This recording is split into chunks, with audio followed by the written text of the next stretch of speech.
राधे राधे आप सभी बहनों को। मैं आपको गणेश जी और खीर की कहानी सुनाने जा रही हूँ कि कैसे गणेश जी ने नगरवासियों की परीक्षा लेकर खीर बनाने के लिए चुटकी में चावल लेकर आए। एक बार गणेश जी ने पृथ्वी पर मनुष्यों की परीक्षा लेने का विचार किया।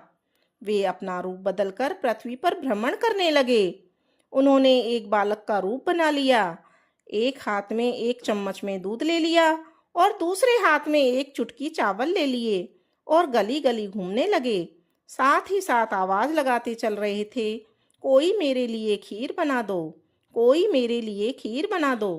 कोई भी उन पर ध्यान नहीं दे रहा था, बल्कि लोग उन पर हंस रहे थे। वे लगातार एक गांव के बाद दूसरे गांव इसी तरह चक्कर लगाते हुए पुकारते रहे, पर कोई भी खीर बनाने के लिए तैयार नहीं था। सुबह से शाम हो गई। गणेश जी लगातार घूमते रहे। एक बुढ़िया थी, शाम के वक्त अपनी झोंपड़ी के बाहर बैठी थी। तभी गणेश जी वहां से पुकारते हुए निकले कि कोई मेरी खीर बना दो, कोई मेरी खीर बना दो। बुढ़िया बहुत कोमल हृदय वाली स्त्री थी। उसने कहा, बेटा, मैं तेरी खीर बना देती हूँ। गणेश जी ने कहा, माई, अपने घर में से दूध और चावल लेने के लिए बर्तन ले आओ।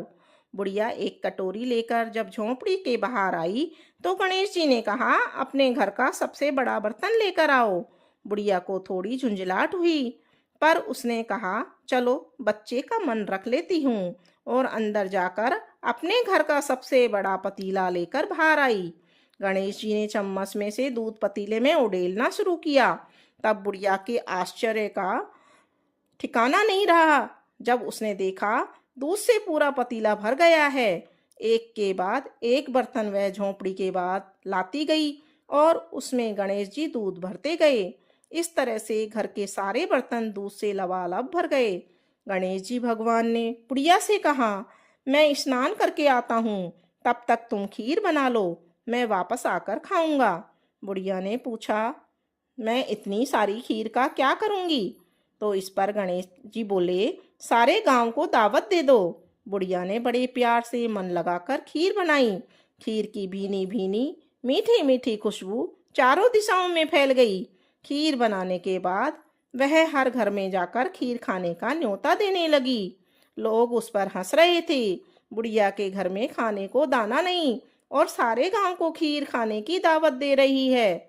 लोगों को कौतूहल हुआ और खीर की खुशबू से लोग खिंचे चले आ गए। सारा गांव बुढ़िया के घर में इकट्ठा हो गया। जब बुढ़िया की बहू को दावत की बात मालूम हुई तो वह सबसे पहले वहां पहुंच गई। उसने खीर से भरे पतीलों को जब देखा तो उसके मुंह में पानी आ गया। उसने बड़ी जोर से, उसको भूख लगी हुई थी, उसने एक कटोरी में खीर निकाली और दरवाजे के पीछे बैठकर खाने की तैयारी करने लगी। इसी बीच एक छींटा गिर गया और गणपति जी को भोग लग गया और वो प्रसन्न हो गए।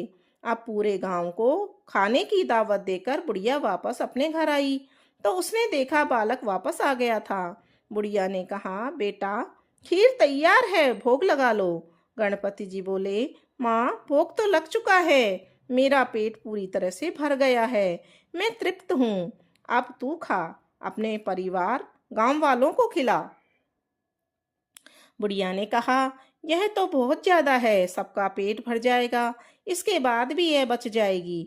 उस बची खीर का मैं क्या करूंगी? इस पर गणेश जी बोले, उस बची खीर को रात में अपने घर के चारों कोनों में रख देना। और बुढ़िया ने ऐसा ही किया।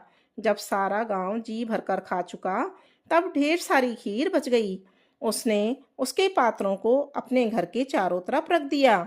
सुबह उठकर उसने क्या देखा, पतीलों में खीर के स्थान पर हीरे जवाहरात और मोती भर गए हैं। वह बहुत खुश थी। उसकी सारी दरिद्रता दूर हो गई और वह आराम से रहने लगी। हे गणेश जी महाराज, इस कहानी को कहते को, सुनते को, हुक्कारा भरते को, जैसी कृपा गणेश जी भगवान ने बुढ़िया पर की वैसी कृपा हम सब पर भी करना। हम सब पर कृपा करते रहना। बोलो गणेश जी महाराज की जय।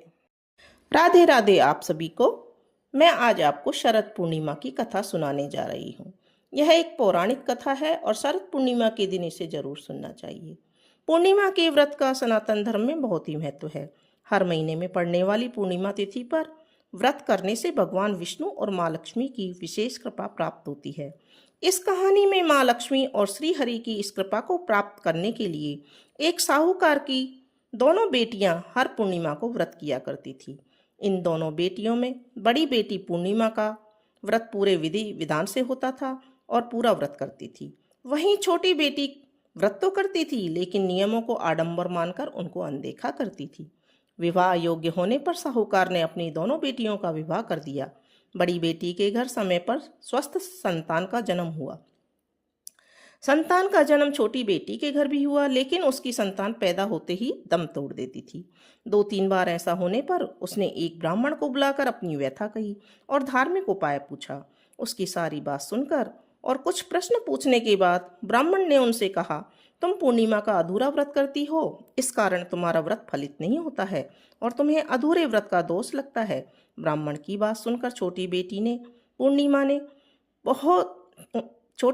पूर्णिमा को व्रत को विधि विधान से करने का निर्णय लिया, लेकिन पूर्णिमा आने से पहले ही उसने एक बेटे को जन्म दिया। जन्म लेते ही बेटे की मृत्यु हो गई। इस पर उसने अपने बेटे के शव को एक पीढ़े पर रख दिया। ऊपर से एक कपड़ा इस तरह ढक दिया कि किसी को पता ना चले। फिर उसने अपनी बड़ी बहन को बुलाया और बैठने के लिए वही पीढ़ा दे दिया। जैसे ही बड़ी बहन उस पीढ़ी पर बैठने लगी, उसके लहंगे की किनारी बच्चे को छू गई और वह जीवित होकर तुरंत रोने लगा। इस पर बड़ी बहन पहले तो डर गई, लेकिन फिर छोटी बहन पर क्रोधित होकर उसे डांटने लगी कि क्या तुम मुझे बच्चे की हत्या का दोष लगाना और कलंक लगाना चाहती हो? मेरे बैठने से यह बच्चा मर जाता तो क्या होता? इस पर छोटी बहन ने उत्तर दिया, यह बच्चा मरा हुआ तो पहले से ही था दीदी, तुम्हारे तप और स्पर्श के कारण यह जीवित हो गया। पूर्णिमा के दिन जो तुम व्रत और तप रखती हो, उसके कारण तुम दिव्य तेज से परिपूर्ण और पवित्र हो गई हो। अब मैं भी तुम्हारी तरह व्रत और पूजन किया करूंगी। इसके बाद उसने प्रत्येक पूर्णिमा का विधि पूर्वक पूजन किया, व्रत किया। इस व्रत के प्रभाव, महत्व और फल का पूरे नगर में प्रचार प्रसार किया। जिस प्रकार माँ लक्ष्मी श्री हरि ने साहूकार की बड़ी बेटी की कामना पूरी कर सौभाग्य प्रदान किया, वैसे ही हम सब पर भी कृपा करें। शरद पूर्णिमा को जिस विधि से पूजा करनी चाहिए, उस विधि को देखते हैं। सुबह स्नान करने के बाद घर के मंदिर की सफाई करें, ध्यान पूर्वक माँ लक्ष्मी और श्री हरि की पूजा करें। फिर गाय के दूध में चावल की खीर बनाकर रख लें। लक्ष्मी माता और भगवान विष्णु की लिए लाल कपड़ा या पीला कपड़ा चौकी पर बिछाकर माता लक्ष्मी और भगवान विष्णु की प्रतिमा इस पर स्थापित करें। तांबे अथवा मिट्टी के कलश पर वस्त्र से ढकी हुई लक्ष्मी जी की स्वर्णमयी मूर्ति की स्थापना कर सकते हैं। भगवान की प्रतिमा के सामने घी का दीपक जलाएं, धूप करें। इसके बाद गंगा जल से स्नान कराकर अक्षत और रोली से तिलक लगाएं। तिलक लगाने के बाद मीठे, सफ़ेद या पीली मिठाई से भोग लगाएं। लाल या पीले पुष्प अर्पित करें। माता लक्ष्मी को गुलाब का फूल अर्पित करना विशेष फलदायी होता है। शाम के समय चंद्रमा निकलने पर मिट्टी के 100 दिए अपनी सामर्थ्य के अनुसार दिए गाय के शुद्ध घी के जलाएं। इसके बाद खीर को कई छोटे बर्तनों में भरकर चलनी से ढककर चंद्रमा की रोशनी में रख दें। फिर पूरी रात यानी कि सुबह 3 बजे तक, जब ब्रह्म मुहूर्त शुरू हो जाता है, तब तक जागते हुए विष्णु भगवान का सहस्त्र नाम का जाप कर, श्री सूक्त का पाठ, भगवान श्री कृष्ण की महिमा, श्री कृष्ण मधुराष्टम का पाठ और कनक धारा स्रोत का पाठ करना चाहिए। पूजा की शुरुआत में भगवान गणपति की आरती जरूर करें। अगली सुबह ब्रह्म मुहूर्त में स्नान करके उस खीर को माँ लक्ष्मी को अर्पित करें और प्रसाद के रूप में वह खीर घर परिवार के सदस्यों में बांट दें। इस प्रकार जगत पालक और ऐश्वर्य प्रदायिनी की पूजा करने से सभी मनवांछित कार्य पूरे होते हैं और साथ ही हर तरह के कर्ज से भी मुक्ति मिलती है।